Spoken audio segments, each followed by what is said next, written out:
Happy Friday, everybody, and welcome back to Brown Bag Bets. Powered by BETSPERTS, we are your daily dose of quick hit handicapping and sports betting picks. I'm Alex Christenson, and joining me as always is Mr. Andy Molitor. We'll get into some more Super Bowl stuff, but most importantly, Andy, what are you making? What will you be eating this Super Bowl Sunday? Do you have it planned out yet? Yes. So nachos, nacho bar kind of thing. Like basically, if you can think of something that you could take a tortilla chip and dip it in, I'm going to make it. I'm going to make fresh, and you can't do this until game day, otherwise it'll be gross. But fresh guac, you make some queso de whatever, like the spicy queso. What am I thinking? Maybe some chili con carne or chili con queso. There's going to be some fresh pico, some bean dip, some just regular salsa, This is exciting. anything. And maybe, like the 7-layer taco dip, that thing You wife can have a makes pretty cheese good. fountain, a nacho cheese fountain. Were you able to throw down for that? I should have my in-laws have one. Like we had that set up. I don't know why or where they got this, but they had one set up last time we were out there with they put chocolate in it. Like you can put whatever you want in there. So Right. like the kids are just sitting there dumping whatever they can find under the chocolate fountain. But yeah, cheese fountain would have been a good idea. So just and then taco fixins, so you can make yourself a nice little nachos, whatever on a plate. I That's could eat that all beautiful. Well day. I'm done. fine with that. And drinks. That sounds excellent. What about you? I think I'm just gonna. I don't know. I've been into like a fried chicken mood. There's a particular place out here. I think it's the towns. I can't remember if it's Phoenixville or Collegeville, but it's called Specs Fried Chicken, and it's the world's greatest fried chicken, right next to an adult novelty store, if you will. It happens to they make like fried chicken. I think it's like broasted technically or Oh something, yeah. but it's the best chicken in the stinking world. I think I'm gonna go pick a bunch of it up. And located literally right next door is a place where you could pick up, pornographic magazines and movies and things of that nature. The chicken place leans into it, so it's kind of a bit of fun. So go stop by there, get some chicken, No have a matter day. where you go, your hands will be a little bit greasy. And with that, I think I'm going to spin through picks real quick because I'm more interested in talking about the Super Bowl props. So, not a lot to say on any of this today. This is just what I'm betting. I'm always going to tell you what I'm betting. I was able to post some golf stuff on Twitter yesterday. I ended up with one first round matchup that did win. I have a couple, full tournament matchups. I have a couple outrights, a couple top 20s. They're all doing okay, I guess, as far as how I thought they would. But it was a weird end of the first round where they did have to stop it due to darkness. So finished today. I hate it when you have players that are overlapping their rounds into the next day. So I stayed away from anything in the morning just because it was goofy. The afternoon people had to play in the morning right away. I didn't love that. So I just stuck with afternoon tea time guys for anything I handicapped today. These are guys who played yesterday morning. Will play this afternoon. So Xander Schauffele over Victor Hovland at a dog price is silly to me. I have X as one of my top guys here this week. I watched a lot yesterday. I thought he played much, much better. Hovland can play much better. He has a very high ceiling, but he is not looking like he's figuring it out off the tee. He's been lucky to stick to where he is. Now, he's a guy I bet on full tournament. I'm not just scrapping that. I just don't think he can hang with him. It shouldn't be this big of a favorite. And then my bet from yesterday was Brooks Koepka over Tom Hoge. Hoge very successful last week, obviously, but I don't know. Winning that tournament shouldn't put you in the same stratosphere as someone who has won 4 majors, who won this tournament last year, and honestly left some scoring out on the course yesterday. I should have won that one by margin. Brooks did win the matchup, and I think he does again today at basically the same price this afternoon. So just those two for me, and we'll cheer for Usti otherwise. I love it. I saw a question quickly about tennis. No tennis picks for me today, but I saw someone in there, Patrick. That's a great grab on the Begu outright. She can beat Zachary. We'll see what the line opens up. Maybe take a look at kind of just playing Zachary to cover your stake if your stake was relatively large. But Begu can definitely beat her. She's been playing some nice tennis. Being indoors, I think, is a little bit better for her. So don't shy away from letting that ride. Feel free to cover it if you want. You're far enough where I think you can start locking in some value. But no tennis for me today. Just a couple picks, though. In the NBA, again, we're kind of in this run here. We've got nice 6 to 8 game slates. Did pretty well with our team total yesterday. The Grizzlies over 119.5. pretty much never in doubt. I think they put up like 40 some points in the first quarter. Thanks, Brett. Begu plus 240. So Zachary, probably in the minus 325 to 350 range, depending on where you look. Sorry, I'm bad at doing that math quickly. But again, maybe buy up for your stake if you want. Two more team totals in the NBA for us tonight. Again, a lot going on yesterday. I will quickly say, I guess I'm expected to comment on the Sixers trade, Andy. Maybe I'll do that after this. But Hornets team total under 117.5. The Hornets have struggled to put up points without Gordon Hayward. The pace has been really slow for them. I have them less than 115, so anything 117 or higher looks good to me.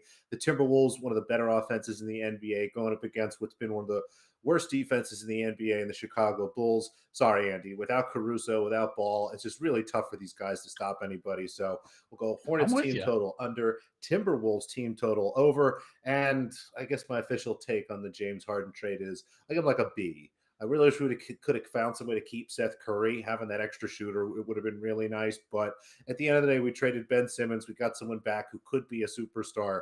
We'll see. He's had a really tough beginning to the season, but maybe the trade will magically heal his hamstring or something like that. The way that Ben Simmons is now magically ready to play basketball all of a sudden. So it's one of those trades where I think both teams actually could be better. As a basketball fan, I'm kind of terrified and excited to see what a Nets lineup is going to look like if they can get Harris healthy with all those shooters and kind of Simmons running as like a small ball center kind of thing. But the Sixers definitely got better yesterday. So overall, I'm mostly pretty happy, I think. I'm down. And I understand my situation with my Bulls. I just need 11 more wins, guys. Let's go, let's go, let's go. And team totals today, I like a team total. It's simple. You don't have to cheer for much. You cheer for one thing. You don't have to get crabby when the other team scores. You don't have to get mad about a scoring drought for somebody, unless We it's kind your of like team. when the other team scores. Forces them Yeah, to the score. other teams, you get the ball back, especially when you're on the over. Real quick hoops. I put them in on the BETSPERTS app. Sorry that it went out in a couple. Sometimes I click submit, and then one of the lines will move like 5 cents, and it won't submit. And then I go back and look, and like, oh, I don't think the total went through. So anyone who didn't see this, I did put an Akron over in. I think that actually went in as like a second post outside of the two Mountain West dogs. I'm playing both dogs tonight. I'm assuming these are later games. This is something not only I like these numbers. I'm not. I would never bet college basketball. It's just like degen picks. But yeah, I take it fairly seriously, despite how the last couple of weeks have gone. But it is kind of fun that these are the late games. Like if you want to stay up and grind some late night basketball, the UNLV Boise State game starts at 11 p.m. Eastern time. So that will finish tomorrow for your East Coasters. The other one is the second to last game of the night, Fresno State +6 versus Colorado State. I mean, even if you just watched a lot of these games, a lot of these games are a lot closer than they're putting these spreads just in general in the Mountain West. But I don't think either of these teams should be favored by this much. Fresno State defense can keep them close. Boise State, probably one of the best teams, but UNLV getting 9 here is a bit heavy for me. And then the Akron over, I made this like 135. I went and checked and checked and checked, and I would expect it to come up. I don't know if it's just I'm early to the market on this one, but if this goes down, then fuck, maybe I'll just quit for the year. Christ, It looked like it was ticking up. I saw 129.5. If I can't find a total that wants to go up with me like this one, then I don't know what we're doing here. So, not a ton to say. We'll get to the Super Bowl. So many things to talk about. So many. I actually kind of forget what order we put all this stuff in. I mean, I guess we'll start with the general game. Again, the lines for the totals, 48. The money line seems to have settled right around Rams 200, Bengals +166. So, I mean, you haven't really had anything strong to say. Has that changed? I know some people played the over yesterday. I think our buddy Dogma there, I think might have an over ticket. He's generally pretty sharp. I mean, has anything changed for you? Not really. I think I'm still fine with anyone who took an early under. I think if you like Cincinnati, you should take some money line as well. And I think if you like the Rams, you should take some alt spreads. I think it's kind of the opposites of each other. Like the line is sharp, but it's still a median projection. And I think if the Cincinnati Bengals offense really shows up, they win the game.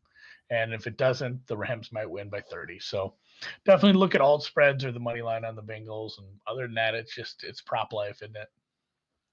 Yeah, I mean, I was looking at some Rams alts minus 9.5. I saw right around plus 160. Minus 13.5 was plus 240.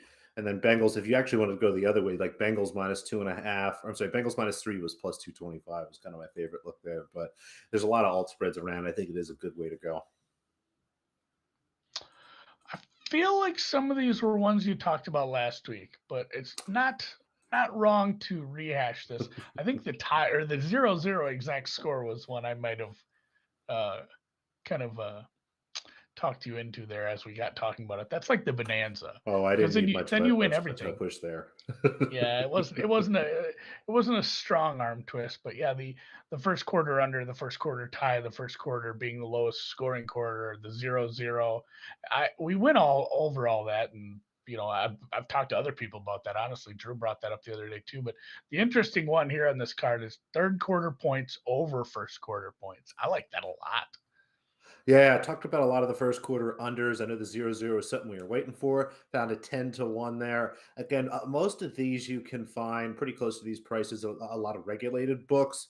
And actually, the third quarter points over first quarter points, I think that's a DraftKings prop. I'll have to go double check my list. But yeah, it's just another way of betting the first quarter kind of be the lowest scoring quarter.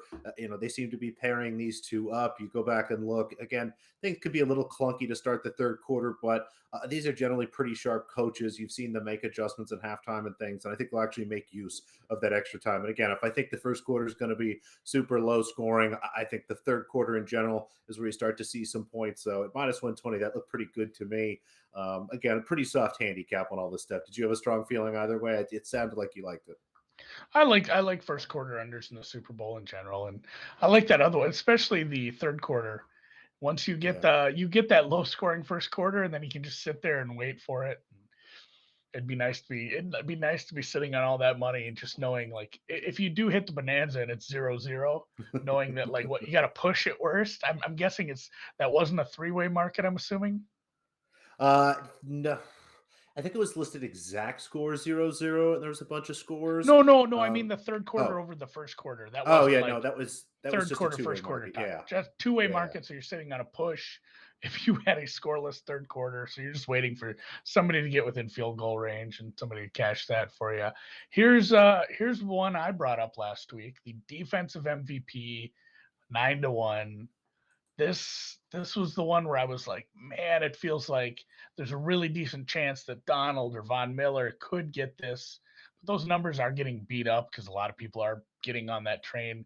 But the random defensive player, the guy who picks off in a low scoring game that a lot of people are expecting, the random linebacker that catches a tip ball and runs it in for a touchdown. Yeah, Sam Lipscomb, Eric Weddle, a safety that's coming up into the box on a run Demetrius blitz. Jackson.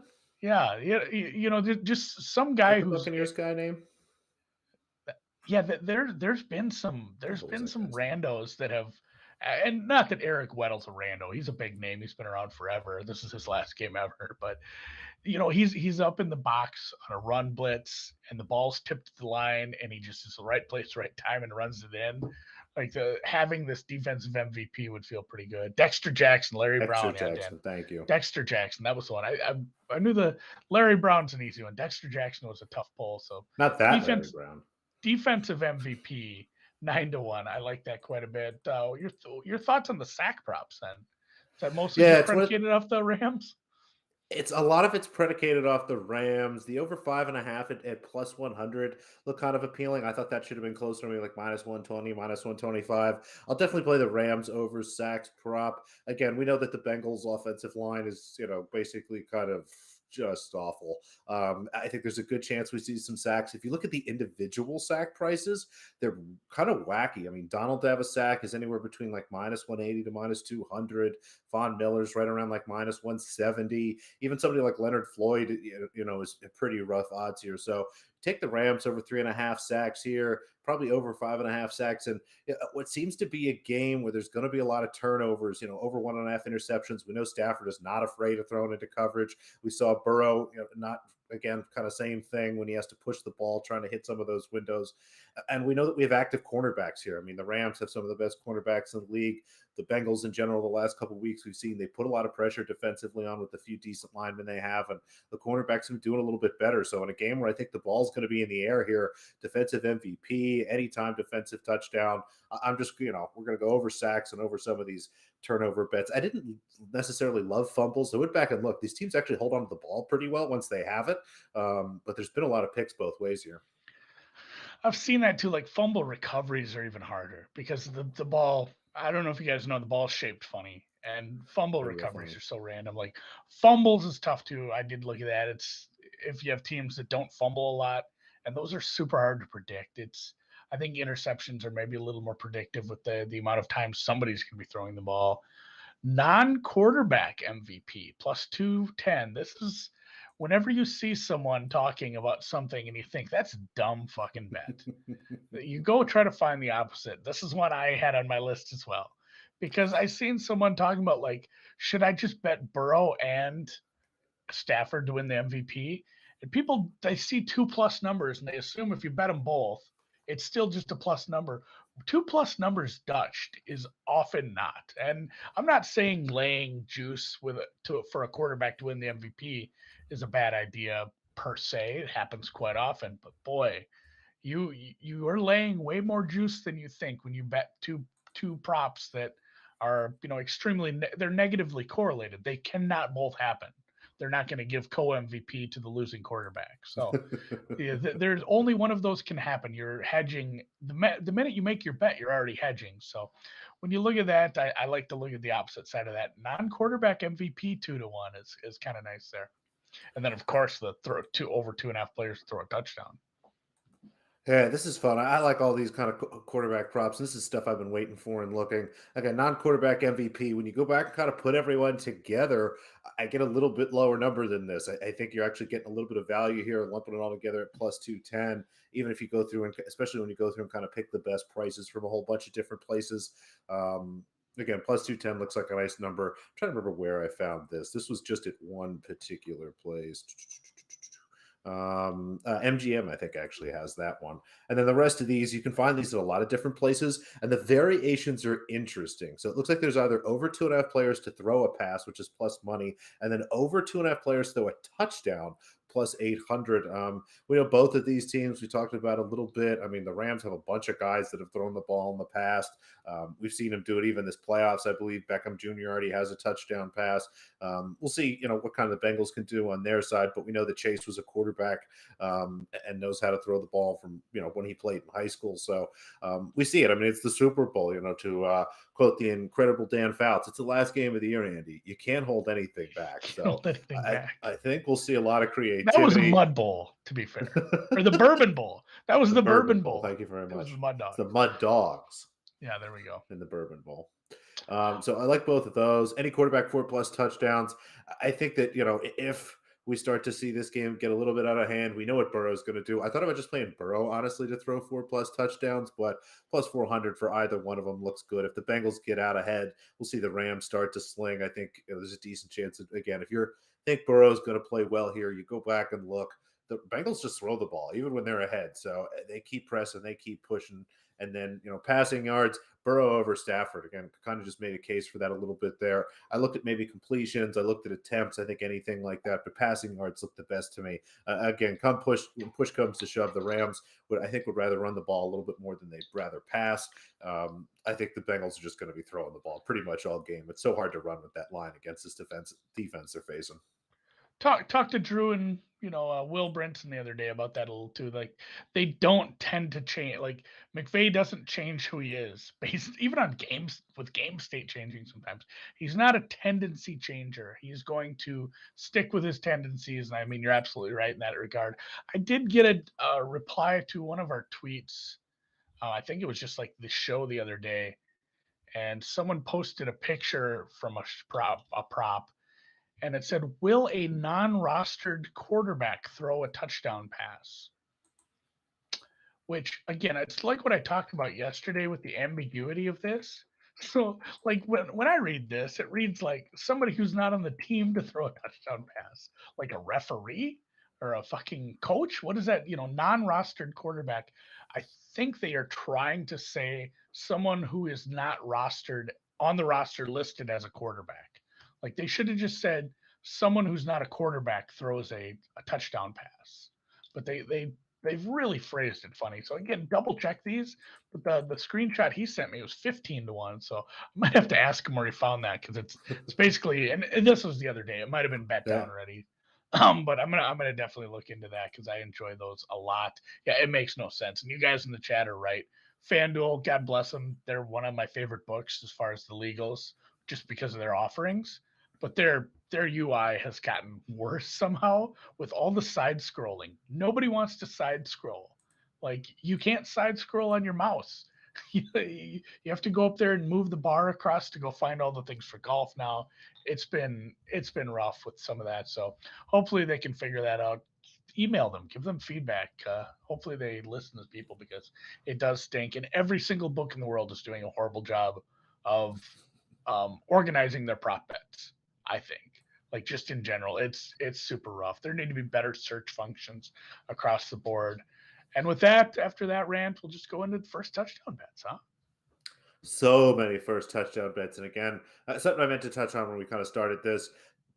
Feel free to take as many of these as you want, as few of them as you want. Some of them are kind of alternatives to each other. I know, Andy, you talk all the time about how you have different staking for golf versus college basketball. I kind of have a little Super Bowl bankroll. It's much smaller than what I normally bet on these NBA games and tennis matches and things like that. So, don't be going out here and firing your normal unit on every single one of these, by the way. And no particular better way to look at this. And we'll start with some first touchdown bets and actually kind of start in the middle there with the tight ends.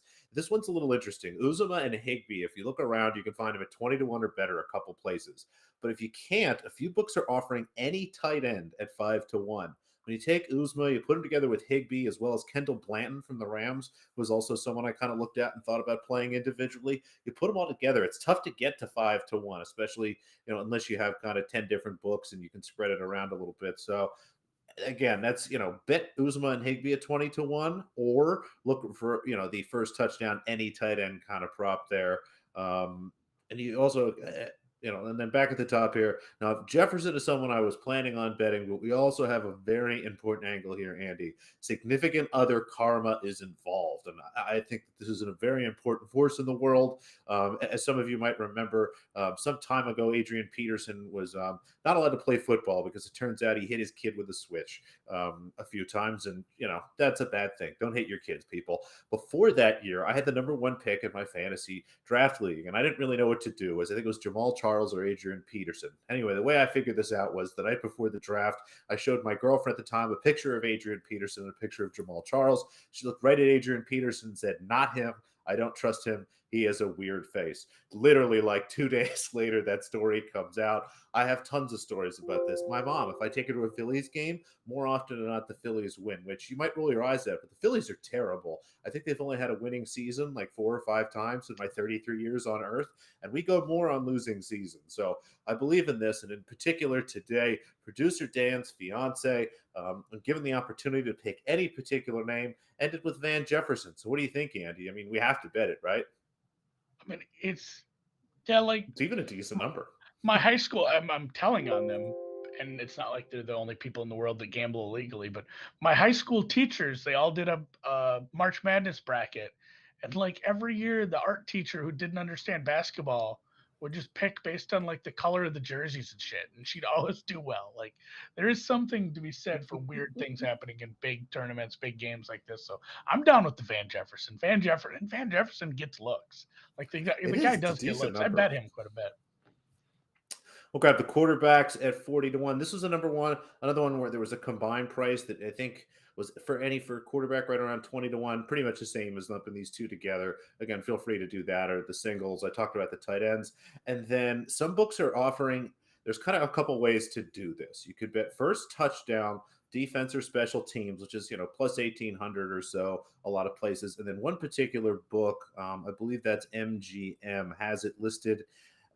They basically are, no, I'm sorry, this is on Barstool, I think. It might be other Canby books there, but they basically have listed what position group is going to score the first touchdown: quarterback, running back, wide receiver, tight end, or anything else. And anything else is 23-1, which lets you pick up defense. It lets you pick up most of the special teamers. I thought that was another kind of good way to get a little better number on that last one. But a whole bunch of first touchdown scorers in general. We're going to take the tight ends, the quarterbacks, Van Jefferson, and the defenses. And again, what I think could end up being kind of a slow start, sloppy game that really opens up.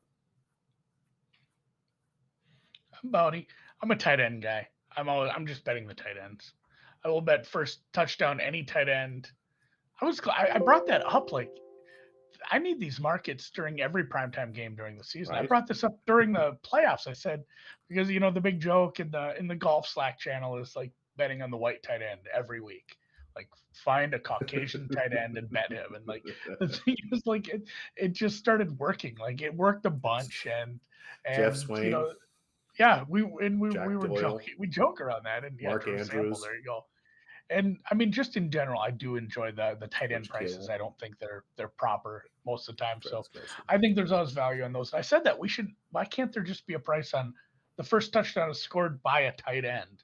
Now we have it because there's everything for the Super Bowl. But I would like somebody to pick up positional group first touchdown scores with a half decent straddle. Keep it under 20%, You think guys. they could do it? Again, you just kind of back Or, solve from your individual odds and kind of go from there. I yeah, mean, maybe you it could already have pound the the vig odds. too much, but you could figure that out. That seems codable. Come on, bookmakers, get it together. Yeah, just take your first touchdown scores, sort Work them by backwards from position, there. and drop the vig down to like 20%. Come So there on we now. go. Jim Klein saucer. That is a callback. Jesus, guys. So hey, I hope you Saw have. some I good hope ones you in have. there. It looks like Andy Tails is a lock, so I'll be looking for some tails. What is the best odds you saw on heads or tails? I haven't seen. Usually, there's an Minus even money 101. promotional one, but I saw 102. I think. I saw a 101. Someone posted on Ooh. Twitter. I can't remember where it was. Somebody in Jersey. You know what there is actually a plus EV play on the coin toss. It's if you're in enough of those Super Bowl boards, a lot of the Super Bowl boards will take two of the 100 squares randomly and say, this guy has heads, this guy has tails, and and if you get your heads or tails right, you win like $100 right off the bat before you That's even get into fun. the Super Bowl. At most of the boards I'm in do that. If you get one of those, you just hedge for half. You have no advantage. It is literally a 50-50. If you're a gambler, whatever, let it ride. But anytime I've had that, I've gone and found the lowest odds and just hedged. That's Like, really that's just free fun. money. Yeah, that's honestly the only thing I miss about working in office is squares pulls for the Super Bowl. I was always very good. Like, not I don't know if necessarily it's a skill, but I think it was either because I bought 8 squares every year or something like that, or was particularly good at picking it. But I'd hit it basically like every other year. One year, I forget. I think it was the Rams Patriots game, where it's basically the same score. Yeah. I had that, and first quarter, first half, you kind of like bumped them all, but it's so much fun. I love the squares. There, That'd be there was fun. a, That's a a fun add-on. there was a bigger board that we always played and still do, and they took a side, and I think it was like a very expensive one, like 1,000 a square, Ooh. and they took like $25,000 and set it aside for score changes. So if there were 10 score changes, everyone who had those numbers, like if it's Oh, if it that's cool. if it If it, scores a if your square touchdown, was ever live, yeah, if again, if there's a touchdown scored right off the bat and you had 6-0, that's a score change. 7-0 is the second one. is So 0-0 an automatic hit? I guess it is. you don't get the automatic hit on the 0-0, but Okay. they would take it and they would, however many score changes there were divided by that pot. So if there was a lot of score changes, it would get smaller and smaller. But that Rams Super Bowl, like the guy who had like 3-3, he had like half the score changes too. So and he took like 80% of the pot. It was rough for everybody else. We were, sitting there with like 5-2 and just hating life. So That's that's my square that's great. story.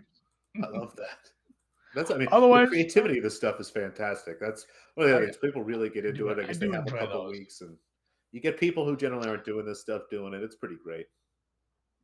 No, I do enjoy a Super Bowl Squares board. I'll be in on a few of those. So if you like Super Bowl Squares boards or the Super Bowl or gambling or betting or football or nachos, hit the thumbs up in the Ooh, YouTube channel. I'd nachos. appreciate it. That helps. Give me one more before the Super Bowl. Catch you back here Monday. We'll talk about all the action. Best of Drew and luck. I are going live at the 2-minute warning to talk about the first half. And we said that we're doing that because we're old heads and we want to watch Dre and Snoop and M. Like I I know. want to see this shit.